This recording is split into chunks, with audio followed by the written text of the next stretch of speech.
Welcome dear rockers, कैसे हैं आप सभी। तो आज हम देखने वाले हैं मैकेनिक रॉकी। दोस्तों, मूवी की शुरुआत एक गराज से होती है जहां माया नाम की लड़की ड्राइविंग सीखने के लिए आई हुई है, क्योंकि इस गराज के अंदर लाइसेंस बनाना, गाड़ी रिपेयर करना और ड्राइविंग सिखाना सब होता है। इसीलिए माया यहाँ पर आई हुई है। वो रिसेप्शन पर बैठे हुए बंदे से कहती है, देखो मुझे ऐसा बंदा चाहिए जो गाड़ी चलाना नहीं बल्कि दौड़ाना सिखाए। वो बंदा कहता है कि अरे फिकर नॉट, जिसका ये गराज है वो इंसान बिल्कुल ऐसा ही है। वो तो गाड़ी दौड़ाने के साथ साथ उसको उड़ाता भी है, आप टेंशन मत लीजिए, वो मस्त आपको ड्राइविंग सिखा देगा। तभी गराज में एक आदमी आकर कहता है कि मेरी गाड़ी रेडी हुई कि नहीं, क्योंकि मैंने सुना है ये गराज टूटने वाला है, इसलिए जल्दी से मेरी गाड़ी मुझे रेडी करके दे दो। ये सुनकर माया भी घबरा जाती है। वो रिसेप्शनिस्ट से कहती है, अरे भैया मेरी ड्राइविंग के पैसे तो दे दो, कहीं पता चला कि गराज टूट गया, फिर मेरे पैसे कौन देगा। लेकिन तब वहाँ पर एक धमाकेदार एंट्री मारते हुए राकेश नाम का बंदा आता है, जिसका ही ये गराज है। तो राकेश गाड़ियां मॉडिफाई भी करता है और एक से बढ़कर एक स्टंट भी मार लेता है। वो गाड़ी वाले कस्टमर से कहता है कि अंकल क्यों दूसरे की बातों पर ध्यान देते हो,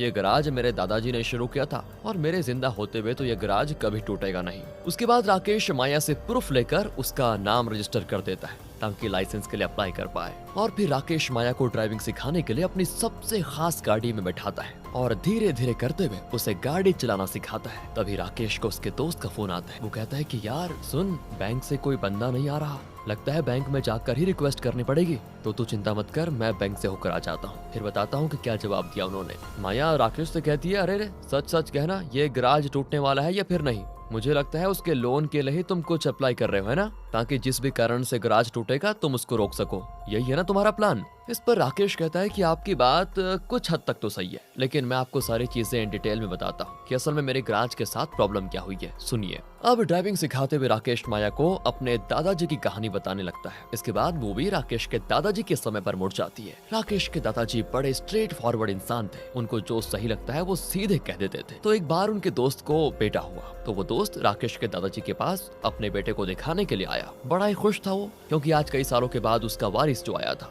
लेकिन राकेश के दादाजी ने बच्चे को देखकर तुरंत कह दिया कि यार तेरा बेटा मुझे पंडित की शक्ल का क्यों लग रहा है, दाल में कुछ काला है या फिर पूरी दाल ही काली है। ये सुनकर पंडित अपना मुंह छुपाते हुए वहाँ से भाग गया। यानी कि असल कारनामा तो दोस्तों पंडित का ही था, पर उस चीज से दादाजी का दोस्त उनसे गुस्सा हो गया कि आखिर तेरी हिम्मत कैसे हुई मेरी पत्नी के बारे में इस तरह की बात करने की। वो दोस्त तो इतना भड़क गया कि उसने अपने गुंडों तक को बुला लिया ताकि दादाजी की पिटाई कर पाए। इसी लड़ाई में दादाजी का एक हाथ कट गया, लेकिन फिर भी वो अपना कटा हुआ हाथ लेकर वहाँ से भाग गए ताकि अपनी जान बचा पाए। इसके बाद वो हैदराबाद आकर शिफ्ट हो गए और यहाँ पर रहते हुए उन्होंने इस गराज को शुरू किया। लेकिन फिर गराज शुरू करने के कुछ दिनों के बाद ही उनकी तबीयत खराब रहने लग गई और जब वो हॉस्पिटल में अपनी आखिरी सांसें गिन रहे थे, तब राकेश के पिता अपनी पत्नी के साथ राकेश के दादाजी के पास आए, जहाँ उनकी पत्नी उस समय माँ बनने वाली थी। कौन? यानी राकेश की मम्मी। तो दादाजी ने अपने बेटे को ये आशीर्वाद दिया कि मेरा जो भी पोता होगा बेटा, वो मेरे जैसा ही होगा और मैं उसके अंदर ही पुनर्जन्म लूंगा। इतना कहते हुए उनकी जान चली गई। बेचारे राकेश के पिता तो परेशान हो जाते हैं कि यार मैं अपने पिता के स्ट्रेट फॉरवर्ड होने से इतना परेशान था कि कहीं मेरा बेटा भी वैसा ना हो जाए।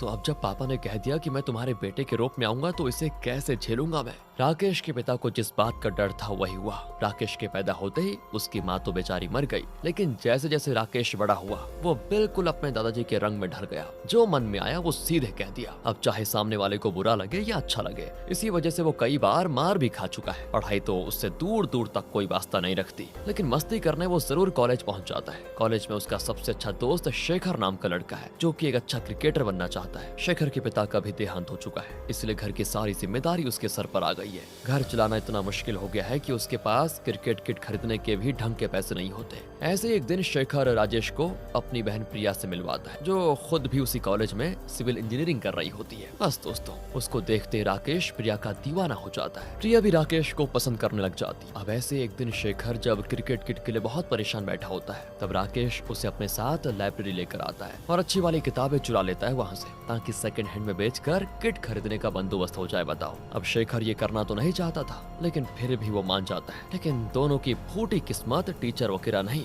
बल्कि सीधे प्रिंसिपल ही उन दोनों को ये कारनामा करते हुए देख लेते हैं, जिससे दोनों की खूब बदनामी होती है। और प्रिया भी समझ चुकी थी कि राकेश के साथ रहते हुए शेखर भी चोर बन गया, इसीलिए वो राकेश से सारे रिश्ते तोड़ देती है, ये कहते हुए कि तुम एक चोर हो और मैं चोर के साथ रिश्ता नहीं बना सकती। अब इस बेइज्जती से राकेश के पिता भी बहुत ज्यादा परेशान हो गए थे। ऊपर से राकेश हर एग्जाम में फेल होते जा रहा था। राकेश अपने पिता से कहता है कि पापा बस आखिरी मौका दे दो, पक्का ये एग्जाम पास करके इस बार सिविल इंजीनियर जरूर बन जाऊंगा। ये सुनकर राकेश के पिता का दिमाग ही घूम जाता है और वो कहते हैं कि अब एक गधे, तेरा एडमिशन कंप्यूटर साइंस में करवाया है तो तू सिविल इंजीनियर कैसे बनेगा? तुझे तो ये तक नहीं पता कि तू पढ़ाई कौन सी कर रहा है। बस बहुत हो गया, अब तेरी पढ़ाई आज से खत्म, आज से तू गराज में काम करेगा। राकेश अपने पिता की बात को टाल भी नहीं सकता था, वरना उसकी अच्छे से पिटाई हो जाती। इसीलिए वो अपने पिता की तरह एक मैकेनिक बन जाता है और अपने ही गराज में काम करना शुरू कर देता है। दूसरी तरफ हम रेड्डी नाम के एक बंदे को देखते हैं, जिसके पास एक आदमी आता है। वो 25 लाख रुपए देने को तैयार था, बस उसके बदले उसे वो जमीन चाहिए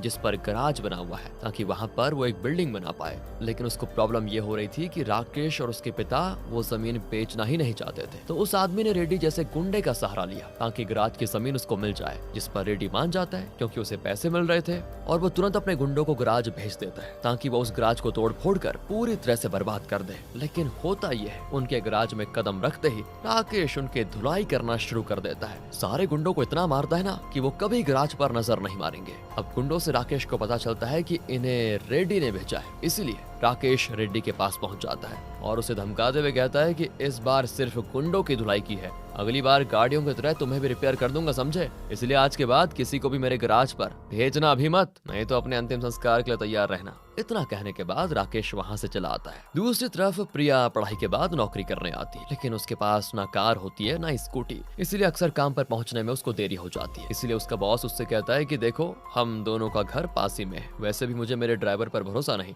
तो तुम मेरी गाड़ी ड्राइव करते हुए साइट पर आ जाना, इससे तुम्हें भी लेट नहीं होगा और मुझे ड्राइवर मिल जाएगा। प्रिया इसके लिए भी मान जाती, पर परेशानी ये होती है उसे गाड़ी चलाना नहीं आता। जहाँ भी वो ड्राइविंग सीखने जाती वो ज्यादा पैसे चार्ज करता। तब एक बस के अंदर उसको ड्राइविंग स्कूल का पैम्पलेट दिखता है जिस पर हैवी डिस्काउंट बताया जा रहा होता है। तो प्रिया राकेश के गराज में आ जाती है क्योंकि यहीं का वो पैम्पलेट था। लेकिन जैसे वो राकेश को देखती है वो साफ मना कर देती है कि मुझे यहाँ ड्राइविंग नहीं सीखनी। राकेश तो उसको देखकर बड़ा खुश हो चुका था, इसीलिए वो उससे कहता है कि देखो, दूसरी जगह जाओगी ज्यादा पैसे चार्ज करने पड़ेंगे, मेरी मानो तो यहीं पर ज्वाइन हो जाओ, और तुम कहो तो मैं तुम्हारे घर आ जाऊंगा तुम्हें लेने के लिए, इसलिए प्लीज मान जाओ। तब जाकर प्रिया राकेश से ड्राइविंग सीखने को तैयार हो जाती है, लेकिन फिर भी वो उससे नाराज ही थी। राकेश रोज उसे उसके घर लेने जाता और ड्राइविंग सिखाता, जिससे वो धीरे धीरे सीखने लग गई थी। और उसके साथ रहते हुए राकेश को प्रिया के बिहेवियर में काफी बदलाव दिखाई देता है। वो बिल्कुल वैसी नहीं थी जैसी कॉलेज में हुआ करती थी, उसने हंसना तक छोड़ दिया था और ये प्रिया बिल्कुल टेंशन और डिप्रेशन का शिकार लग रही थी, मानो कुछ तो ऐसा हुआ है जिससे प्रिया बहुत ज्यादा परेशान है। इसलिए राकेश प्रिया की बहन से इसका कारण पूछता है कि असल में प्रिया के साथ हुआ क्या। तब वो बहन बताती है कि कुछ दिनों पहले हमारे पिता का देहांत हो गया था, इसके बाद सारी जिम्मेदारी प्रिया और शेखर पर आ गई। प्रिया तो उस टाइम पढ़ाई कर रही थी, लेकिन फिर भी पढ़ाई के साथ साथ उसे पार्ट टाइम नौकरी करनी पड़ी क्योंकि शेखर ने जिम्मेदारियां उठाने से इनकार कर दिया था। सारा का सारा दिन पड़ा रहता है बस ऐसे ही, पता नहीं कैसे कैसे दोस्तों से मिलता है। और एक दिन तो हद ही हो गई जब शेखर ने घर से सारे जेवर चुरा लिए। न जाने इन जेवर को बेचकर उसने क्या किया। इसीलिए जब प्रिया ने उसको डांटा, उस पर हाथ उठाया, तो गुस्से में आकर शेखर ने आत्महत्या कर ली। इसी चीज से प्रिया बहुत ज्यादा परेशान रहती है, वो खुद को शेखर की मौत का जिम्मेदार मानती है। राकेश सारी बात सुनकर हैरान हो जाता है, उसे पता चल चुका था कि प्रिया के परेशान रहने का कारण क्या है। अगले दिन जब राकेश प्रिया को गाड़ी चलाना सिखा रहा होता है, तभी एक बाइक सवार चोर प्रिया का बैग छीनकर भाग जाता है। तो राकेश प्रिया को उसका पीछा करने को कहता है, अच्छे से गाइड भी कर रहा होता है, लेकिन राकेश तो अपनी बातें कहता है पर प्रिया डर के मारे उसको उल्टा कर देती है, जिससे राकेश की गाड़ी काफी जगह से टूट जाती है, ठुक जाती है मतलब। पर तब भी वो उस चोर को पकड़ लेता है। बेचारा जो बैग लेकर भागा था उसमें सिर्फ 300 रुपए थे और उन 300 रुपयों को बचाने के चक्कर में राकेश की गाड़ी पर 30,000 का खर्चा लग जाता है। लेकिन फिर भी वो प्रिया से कहता है कि अरे कोई बात नहीं, इसमें 100-200 का ही खर्चा आएगा, ठीक हो जाएगी गाड़ी। फिर प्रिया लेकिन समझ चुकी थी कि राकेश झूठ कह रहा है, तो उसके पास जितने पैसे होते हैं वो राकेश को देख कर कहती है, देखो अगली सैलरी मिलेगी तो मैं बाकी का नुकसान भी चुका दूंगी। अरे पागल हो गई हो क्या, ये सब क्यों कर रही हो, मैंने कब मांगे तुमसे पैसे। प्रिया कहती है, तुम ये एहसान मुझ पर इसीलिए कर रहे हो ना कि मैं अभी लाचार हूँ, पैसे नहीं है मेरे पास, है ना। राकेश कहता है कि देखो मुझे पता है तुम अभी टेंशन में हो, इसका ये मतलब नहीं कि जो मन में आया वो बोलने लगी। आखिर वो प्रिया कहाँ गई जिससे मैं कॉलेज में मिला करता था। क्या हाल बना लिया है प्रिया तुमने अपने आप का। अपने आप को देखो, शेखर के साथ जो हुआ इसमें तुम्हारी कोई गलती नहीं है। खुद को दोष देकर जो जिंदगी में बचा है ना, उसको भी खत्म मत कर दो। मैं तुम्हें पसंद करता हूँ, इसलिए मैंने तुम्हारी मदद की। इसको अब तुम जो समझो, मुझे उससे कोई मतलब नहीं। इतना कहने के बाद वो चला जाता है थोड़ा अपसेट होकर। ये बात सुनकर प्रिया को भी एहसास होता है कि राकेश बिल्कुल सही कह रहा है, इसीलिए वो धीरे धीरे करते हुए खुद को बदलने की कोशिश में लग जाती है ताकि खुद को पहले जैसी प्रिया बना पाए, जिस चीज से राकेश भी खुश हो जाता है और वो दोनों फिर से एक साथ हो जाते हैं। इसके बाद राकेश अपने पिता के लिए कश्मीर से कन्याकुमारी तक एक हॉलिडे पैकेज बुक करता है ताकि उनको कुछ दिनों का आराम दे पाए, क्योंकि वो हमेशा काम किया करते हैं। देखो यार, आज राकेश इतना जिम्मेदार तो बन ही गया है कि अपने पिता की गैर मौजूदगी में गराज को संभाल पा रहा है। इस चीज से राकेश के पिता एकदम से खुश हो जाते हैं कि आखिरकार मेरा बेटा जिम्मेदार बन ही गया। लेकिन ये खुशी ज्यादा समय तक नहीं रहती। राकेश के पिता घूमने जा पाते उससे पहले ही उन्हें हार्ट अटैक आ जाता है, जिससे वो वहीं अपना दम तोड़ देते हैं। अब राकेश अपने पिता की मौत से परेशान तो था ही, तभी गराज में रेड्डी अपने गुंडों के साथ पहुंच जाता है जो यहाँ पर तोड़ फोड़ करने के लिए आया था। राकेश चाहता तो उनके साथ लड़ाई कर सकता था, लेकिन अभी उसके पिता की मौत हुई थी, इसलिए वो खुद को सदमे से बाहर नहीं ला पाता। वो रेड्डी से रिक्वेस्ट करता है कि प्लीज मेरा गराज मत तोड़ो, ये मेरे दादाजी और पिताजी की आखिरी निशानी है, इसके बदले आप जो कुछ बोलोगे मैं करने को तैयार हूँ। तब रेड्डी कहता है कि देख, मैं एक तरफ से कुछ देता हूँ तो उसका डबल लेता हूँ। मुझे तेरा गराज तोड़ने के लिए 25 लाख मिल रहे हैं, अगर 10 दिन के अंदर तो 50 लाख ला कर देता है तो मैं तेरा गराज नहीं तोड़ूंगा। ये सुनकर राकेश अब परेशान हो जाता है कि 10 दिनों में 50 लाख का बंदोबस्त कैसे किया जाएगा, लेकिन गराज बचाने के लिए उसे ये करना ही पड़ेगा। इसलिए वो रेड्डी की डील मान लेता है, जिसके बाद रेड्डी उसे 10 दिन का टाइम देकर गुंडों को रिटर्न कर देता है। और अब हम यहाँ से प्रेजेंट टाइम का सीन देखते हैं, जहाँ राकेश माया को अभी भी ड्राइविंग सिखाते हुए सारी बात बता रहा है। वो कहता है कि मैंने बैंक से लोन लेने के लिए अप्लाई किया है, आज रेड्डी के 10 दिन पूरे हो जाएंगे। अगर लोन मिल गया तो गराज बच जाएगा, लेकिन नहीं मिला तो पता नहीं क्या होगा। तभी उसको उसके दोस्त का फोन आता है कि यार, बैंक वालों ने लोन देने से मना कर दिया है और वो रेड्डी भी बुलडोजर को लेकर गराज में आ चुका है। ये सुनकर राकेश तुरंत माया को वहीं पर छोड़ता है और तुरंत गराज के लिए निकल जाता है। माया भी राकेश की ऐसी हालत को देखकर परेशान थी कि बेचारा कितनी मुसीबतों से जूझ रहा है। अब गराज में आने के बाद राकेश बड़ी मुश्किल से जो 10 लाख उसने जमा किए थे वो रेड्डी को देते हुए कहता है कि 10 दिन की और मोहलत दे दो, मैं बचे हुए 40 लाख लौटा दूंगा तुमको। रेड्डी कहता है, पागल नजर आ रहा हूँ क्या तुझे? अगले 10 दिन में क्या तेरे पिताजी आएंगे स्वर्ग से 40 लाख देने? भूल जा इस गराज को। इसके बाद बुलडोजर गराज को तोड़ना शुरू कर देता है, लेकिन तभी माया राकेश को कॉल करके कहती है, मैं LIC में काम करती हूँ, मैंने तुम्हारा और तुम्हारे पिता का डेटा निकाला, जिससे मुझे पता चला है कि तुम्हारे पिता ने 2 करोड़ का लाइफ इंश्योरेंस करवा के रखा हुआ था। और ये सुनकर राकेश के खुशी का ठिकाना ही नहीं रहता। वो रेड्डी से कहता है कि देखिए, मुझे जरिया मिल गया है 40 लाख का बंदोबस्त करने का, वादा करता हूँ आपसे अगले 10 दिन में 40 लाख आपको दे दूंगा। रेड्डी ये सुनकर मान जाता है, पर इस शर्त पे कि अगले 10 दिन में 40 लाख नहीं मिले तो वो राकेश को भी मार देगा, जिस पे राकेश उसकी ये शर्त भी मान लेता है। बड़ी खतरनाक शर्त होती है वैसे, लेकिन अपने पिताजी और दादाजी की आखिरी निशानी वाले गराज को बचाने के लिए राकेश अपनी जान तक दांव पर लगाने को तैयार हो गया था। अब राकेश 2 करोड़ सुनकर बड़ा खुश तो था ही, तो तभी माया उसके पास आकर कहती है कि तुमने मेरी बात अच्छी तरह से सुने बगैर फोन ही क्यों कट कर दिया? ये बात सच है कि 2 करोड़ का इंश्योरेंस तुम्हारे पिताजी ने लिया था, लेकिन नॉमिनी पर तुम्हारा नाम है ही नहीं, उसमें तो किसी राजेश का नाम लिखा है, तो पैसे भी तुम्हें नहीं बल्कि राजेश को मिलेंगे। ये सुनकर राकेश हैरान कि ये राजेश कौन है? मेरा तो कोई दूसरा भाई भी नहीं है और मेरे पैदा होते ही मेरी माँ का देहांत हो गया था। तो माया कहती है कि देखो, फिर ऐसा हो सकता है कि जब हमने हमारी कंपनी का सारा डेटा ऑनलाइन शिफ्ट किया होगा तो गलती से किसी ने राकेश के जगह राजेश टाइप कर दिया, क्योंकि दोनों नाम में सिर्फ जे और के का ही फर्क है। ये चीज पहले तो आसानी से सही हो जाती थी, लेकिन अब तुम्हारे पिता के मरने के बाद इसको चेंज करना एक फ्रॉड कहलाएगा, इससे हमें जेल भी हो सकती है। लेकिन राकेश को परेशान देखकर माया अपने बॉस विवेक को फोन करके बुलाती है, जो हमेशा माया पर लाइन मारने की कोशिश करता है। तो माया बड़े प्यार से उससे कहती है कि प्लीज राकेश की मदद कर दो, तुम सर्वर रूम में जा सकते हो ना, तो वहाँ जाकर राजेश से राकेश कर दो, क्योंकि मुझे पता है तुम ये कर सकते हो। काम तो बड़े खतरे वाला था, लेकिन हर की विवेक माया की बातों में पिघल कर ये करने को तैयार हो जाता है। लेकिन सर्वर रूम तक जाना उसके लिए भी आसान नहीं होगा, कई लोगों को रिश्वत देनी पड़ेगी, कम से कम 5 लाख रुपए। राकेश कहता है कि मैं किसी से उधार लेकर 5 लाख का बंदोबस्त कर दूंगा, बस आप नाम चेंज करने का प्रोसेस शुरू कर दो, कल तक आपको 5 लाख मिल जाएंगे। इसके बाद राकेश बड़ी मुश्किल से 5 लाख का बंदोबस्त करके वो पैसे विवेक को दे देता है, इस उम्मीद में कि नाम बदल जाएगा तो सारा काम आसान हो जाएगा, और उसकी ये उम्मीद रंग भी ला जाती है। अगले दिन माया डॉक्यूमेंट्स लेकर आती है, जिसमें नॉमिनी पर अब राकेश का नाम आ चुका है। इस चीज से राकेश बड़ा खुश होता है कि चलो फाइनली कुछ अच्छा होने वाला है। अब राकेश माया से बातें करते हुए पूछ ही रहा होता है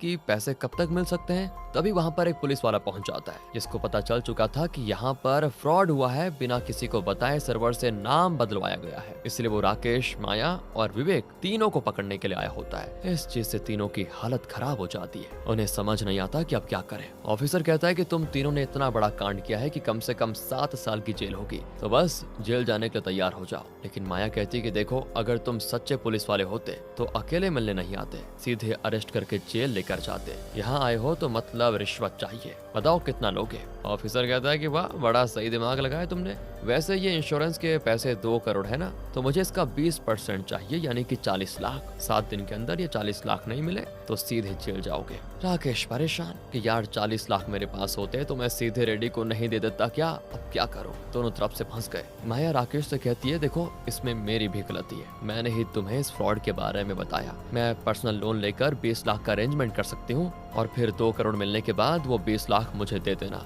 लेकिन बाकी के 20 लाख का बंदोबस्त तुम्हें खुद करना होगा। राकेश के पास कोई दूसरा चारा नहीं होता, वरना ये ऑफिसर तो अभी तीनों को अंदर कर देगा। तो इस चीज के लिए वो मान जाता है। ऑफिसर से कहता है कि मैं 7 दिन के अंदर 20 लाख का बंदोबस्त कर लूंगा। इतना कहने के बाद वो तुरंत चला जाता है ताकि जल्दी से जल्दी 20 लाख का बंदोबस्त कर पाए। और उसके जाते ही दोस्तों हम देख पाते हैं कि माया, विवेक और ऑफिसर ये तीनों मिले हुए हैं। राकेश के पिता ने कोई इंश्योरेंस नहीं करवाया, बस ये इंश्योरेंस के बहाने ही माया ने राकेश को फंसाया। नाम बदलने के लिए 5 लाख ले लिए और अब जेल से बचने के लिए 20 लाख मांग रहे हैं। एक बार राकेश 20 लाख दे देगा तो ये लोग हो जाएंगे रफू चक्कर। बेचारा राकेश उम्मीद लगाकर बैठा हुआ है कि 2 करोड़ से वो अपना गराज बचा लेगा, लेकिन 2 करोड़ तो छोड़ो दोस्तों, 25 लाख का और नुकसान होने वाला है। बहुत बुरा वो बेचारे के साथ। अब ये लोग तो मौज कर रहे होते हैं, लेकिन दूसरी तरफ राकेश 20 लाख के लिए जो हो सकता था ना, उन सामान को बेचने की कोशिश करता है। सारे लोगों से उधार मांगकर उसने ट्राई कर लिया था, लेकिन अभी तक भी 20 लाख जमा नहीं हो पाते।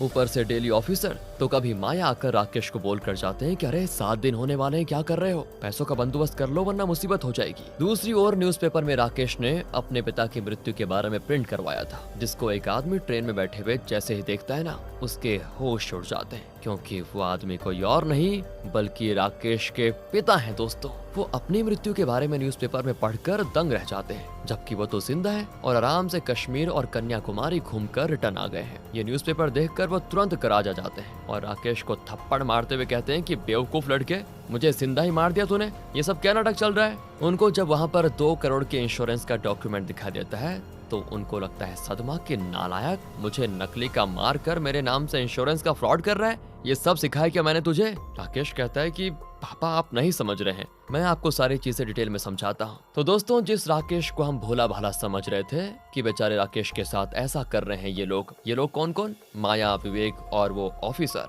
लेकिन ऐसा नहीं है, बल्कि राकेश बहुत पहुंची हुई चीज है। वो माया के जाल में नहीं फंसा, बल्कि उसने माया को अपने जाल में फंसाया। वेल, इन सब की शुरुआत कैसे भी बताता हूँ। जब प्रिया ने राकेश को शेखर के बारे में बताया कि शेखर के मरने के बाद प्रिया ने उसके दोस्तों से बात की, जिससे प्रिया को पता चला कि माया, विवेक और ऑफिसर ने मिलकर शेखर को बेवकूफ बनाया था। ये लोग ऐसे एक इंसान को ढूंढते हैं जो मुसीबत का मारा हो। पिता के मरने के बाद घर चलाना काफी मुश्किल हो गया था, तो माया ने शेखर को भी वही बताया कि देखो, तुम्हारे पिता ने 1 करोड़ की इंश्योरेंस करवा के रखी हुई है, लेकिन नाम बदल गया है, तो इसको सही करने के लिए 2 लाख लगेंगे। शेखर ने भी सोचा कि अगर सारे पैसे मिल गए तो घर की सारी व्यवस्था ठीक हो जाएगी। उससे जो हो सकता था उसने जैसे तैसे 2 लाख का बंदोबस्त करके माया को दे दिया। लेकिन फिर बाद में ऑफिसर आया, जिसने जेल की धमकी देकर और 10 लाख की डिमांड की कि अगर नहीं मिले तो जेल जाना होगा। शेखर ने सभी से छुपाकर घर से जेवर चुरा लिए और सब ऑफिसर को दे दिया। इसके बाद तो माया और बाकियों ने अपना सिम बदल लिया, जिससे शेखर का उनसे कोई कांटेक्ट ही नहीं हो पाया, ना उसके पास कोई सबूत जिससे वो माया को फंसा पाए।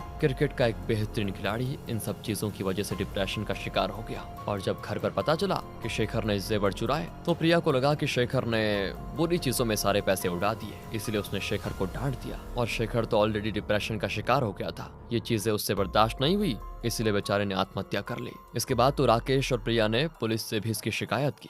लेकिन उनके पास कोई सबूत नहीं था। तो कई दिनों की मेहनत से राकेश ने ये प्लान बनाकर माया को फंसाने की चाल चली। तो उसने कुछ ऐसा किया कि उसका गराज टूटने वाला है, पिता चले गए हैं, पैसों की कमी है, और आपको तो पता ही है दोस्तों, जो इंसान मजबूर हो उस पर सारे स्कैमर्स धावा बोल देते हैं। तो माया भी मक्खी की तरह भिनभिनाते हुए राकेश के पास आई ताकि उसको फंसा सके, और उसे क्या पता था कि उल्टा राकेश ही उसको फंसाने वाला है। एक और चीज बताऊं आपको, इस प्लान में ना रेड्डी भी राकेश के साथ था, क्योंकि आपको याद होगा कि जिस बच्चे के बारे में राकेश के दादाजी ने कह दिया था कि ये तो पंडित के जैसा लग रहा है, वो असल में रेड्डी ही है। उस टाइम अगर राकेश के दादाजी ने रेड्डी के पिता की बेइज्जती नहीं की होती ना, तो उन्हें इतना गुस्सा भी नहीं आता, और ना ही गुस्से की वजह से रेड्डी के पिता एक गुंडे बनते। लेकिन आज हुआ क्या, रेड्डी का हर जगह दबदबा है। वो क्यों? क्योंकि अगर उस दिन राकेश के दादाजी रेड्डी के पिता को बुरा भला नहीं कहते तो उसके पिता गुंडा नहीं बनते, और पिता गुंडा नहीं बनते तो रेड्डी भी गुंडा नहीं बनता, और फिर उसका राज लोगों पर नहीं होता। लेकिन क्योंकि उसके पिता गुंडा बन गए तो रेड्डी भी गुंडा बना, और उसका सब पर राज है। तो यही वजह है कि रेड्डी राकेश के दादाजी को आभारी मानता है कि उन्हीं की वजह से आज सब पर मेरा राज चलता है, और इसीलिए वो राकेश की मदद करने को तैयार हुआ। उसने नकली गुंडे भेजकर माया को यकीन दिलाया कि राकेश को पैसों की जरूरत है और इसके लिए वो कुछ भी कर सकता है। उसी के साथ साथ इस प्लान में पुलिस ऑफिसर भी शामिल है, क्योंकि राकेश ने पुलिस से कह दिया था कि सबूत नहीं मिला तो क्या हुआ, तीनों को रंगे हाथों पकड़ कर लाऊंगा। इसलिए पुलिस भी छुप छुप कर राकेश के साथ माया और बाकियों पर नजर रखे हुए थे। मान गए यार, इसका प्लान बड़ा खतरनाक है दोस्तों, सभी को जाल में फंसा लिया। अब 7 दिन पूरा होने के बाद राकेश नकली 20 लाख रुपए लेकर माया और बाकियों के पास आता है, जहां चारों तरफ से पुलिस तीनों को पकड़ने के लिए बिल्कुल तैयार होती है। तभी माया को सामने राकेश के पिता दिखाई देते हैं, जिससे वो समझ जाती है कि राकेश ने हमें फंसा लिया,